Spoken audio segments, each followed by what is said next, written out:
Welcome to Bhakti Om Sandhya.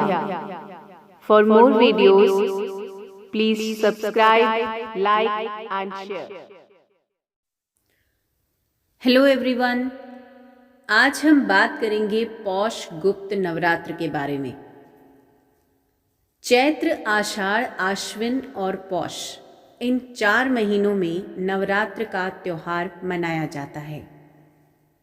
आषाढ़ और पौष मास के नवरात्र विशेष सिद्धियों की प्राप्ति के लिए किए जाते हैं। पौष शुक्ल पक्ष की उदया तिथि अष्टमी और दिन गुरुवार का दिन है। अष्टमी तिथि दोपहर 3:51 तक ही रहेगी। उसके बाद नवमी तिथि लग जाएगी। गुरुवार से पौष मास के गुप्त नवरात्र शुरू हो जाएंगे और 28 जनवरी को पूर्णिमा के दिन ये नवरात्र समाप्त होंगे। साल भर में 4 बार नवरात्र मनाए जाते हैं। चैत्र, आषाढ़, आश्विन और पौष, इन 4 महीनों में नवरात्र का त्योहार मनाया जाता है। सामान्यतः गृहस्थों द्वारा चैत्र और आश्विन माह की नवरात्रि मनाई जाती है, जबकि आषाढ़ और पौष मास के नवरात्र विशेष सिद्धियों की प्राप्ति के लिए किए जाते हैं। इन्हें गुप्त नवरात्र के नाम से जाना जाता है, जबकि पौष मास के नवरात्र को शाकंभरी नवरात्र के नाम से भी जाना जाता है। नवरात्र शब्द संस्कृत भाषा से निकला है, जिसका अर्थ है 9 रातें। साल भर में आने वाले सभी नवरात्र पूरे 9 दिनों तक मनाए जाते हैं। आज हम पौष मास के शाकंभरी या गुप्त नवरात्र के बारे में बहुत सारी खास बातें लेकर आए हैं। शाकंभरी देवी माता दुर्गा के 51 शक्ति पीठों में से एक है। दुर्गा सप्तशती के मूर्ति रहस्य में देवी शाकंभरी के स्वरूप का वर्णन मिलता है। दुर्गा सप्तशती में देवी शाकंभरी का वर्ण नीला बताया गया है। इनके नेत्र नील कमल के समान हैं। देवी माँ कमल के पुष्प पर विराजती रहती हैं। इनकी 2 मुट्ठियों में से एक मुट्ठी में कमल का फूल रहता है, तो दूसरी मुट्ठी बाणों से भरी रहती है। तंत्र मंत्र की साधना के लिए इन्हें बहुत ही सिद्ध माना गया है। शाकंभरी देवी को वनस्पति की देवी भी कहा जाता है। यह अपने साधकों का पालन पोषण करती हैं। कभी भी अपने भक्त को भूखा सोने की नौबत नहीं आने देती।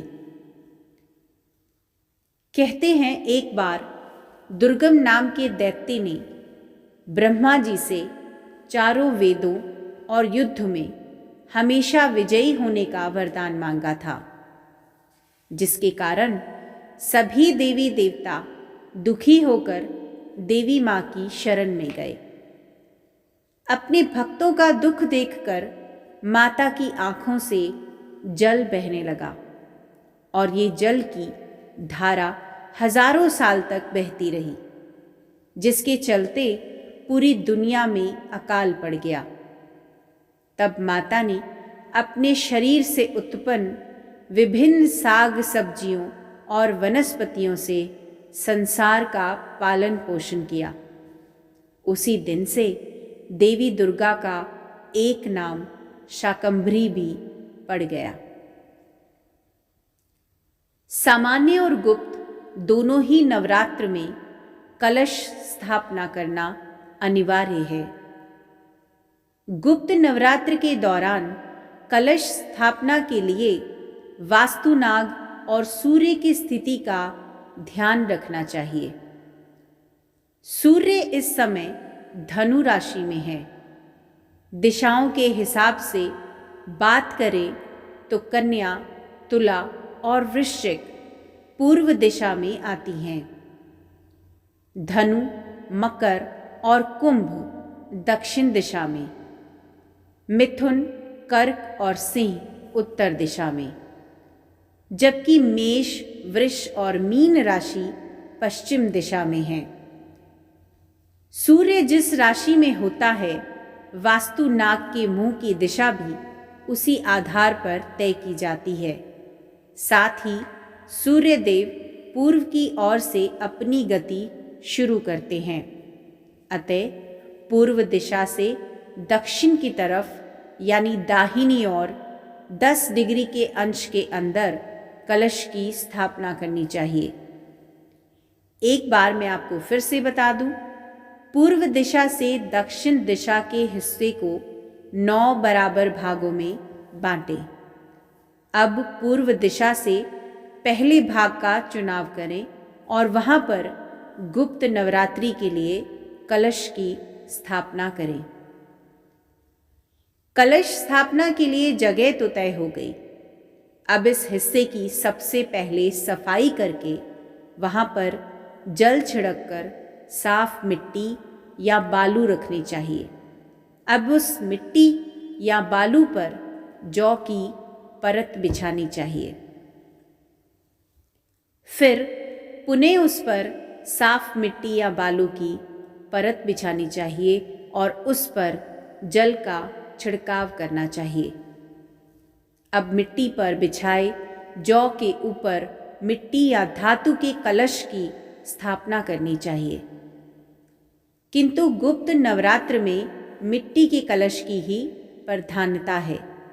उस कलश में ऊपर तक साफ पानी भरना चाहिए और उसके अंदर एक सिक्का डालना चाहिए। अगर संभव हो तो कलश में सामान्य पानी के साथ गंगा जल भी जरूर डालें। इसके बाद कलश के मुख पर अपना दाहिना हाथ रखकर गंगा, यमुना, कावेरी, गोदावरी, नर्मदा आदि पवित्र नदियों का ध्यान करते हुए उन नदियों के जल का आह्वान उस कलश में इस भाव से करना चाहिए कि सभी नदियों का जल उस कलश में आ जाए। साथ ही वरुण देव से भी उस कलश में अपना स्थान ग्रहण करने का आह्वान करना चाहिए। अब कलश के मुख पर कलावा बांधें और एक ढक्कन या दियाली या मिट्टी की कटोरी लेकर उस कलश को ढक दें। उस ढकी गई कटोरी में जौ भरना चाहिए। यदि जौ ना हो तो चावल भी भर सकते हैं। इसके बाद एक जटा वाला नारियल लेकर उस पर लाल कपड़ा लपेटकर उसे कलावे से बांध दें। अब कलावे से बांधे हुए उस नारियल को जौ या चावल से भरी हुई कटोरी के ऊपर स्थापित कर दें। कलश स्थापना के समय 2 बातें ध्यान में रखें। पहली बात, कुछ लोग कलश के ऊपर रखी गई कटोरी में ही घी का दीपक जला लेते हैं, लेकिन ऐसा करना उचित नहीं है। कलश का स्थान पूजा के उत्तर पूर्व कोने में होता है, जबकि दीपक के लिए दक्षिण पूर्व कोना उचित होता है। अतः कलश के ऊपर दीपक नहीं जलाना चाहिए। दूसरी बात यह है कि कुछ लोग कलश के ऊपर रखी कटोरी में चावल भरकर उसके ऊपर शंख स्थापित करते हैं। तो मैं आपको बता दूं कि आप ऐसा कर सकते हैं, लेकिन ध्यान रहे कि शंख दक्षिणावर्ती होना चाहिए। शंख का मुंह ऊपर की ओर रखना चाहिए। आइए अब जानते हैं देवी माँ की उपासना के दौरान दीपक जलाने का सही तरीका। अभी मैंने आपको ये बताया कि दीपक के लिए दक्षिण पूर्व कोना उचित होता है, यानी दक्षिण पूर्व दिशा के कोने में ही दीपक जलाना चाहिए। दीपक किस प्रकार का होना चाहिए और उसमें बत्ती लगाने के लिए किन बातों का ध्यान रखें? देवी देवता के लिए अर्पित दीपक धातु, लकड़ी या मिट्टी से बना होना चाहिए। दीपक में घी और तेल को एक साथ कभी नहीं मिलाना चाहिए। घी के दीपक में सफ़ेद खड़ी बत्ती लगाकर उसे देवी देवता के दाहिने हाथ की तरफ रखना चाहिए, यानी कि अपने बाएं हाथ की तरफ, जबकि तिल के तेल के दीपक को देवता के बाईं तरफ यानी कि अपने दाहिने हाथ की तरफ रखना चाहिए। तिल के तेल के दीपक में लाल बत्ती रखनी चाहिए और ये बत्ती पड़ी हुई होनी चाहिए।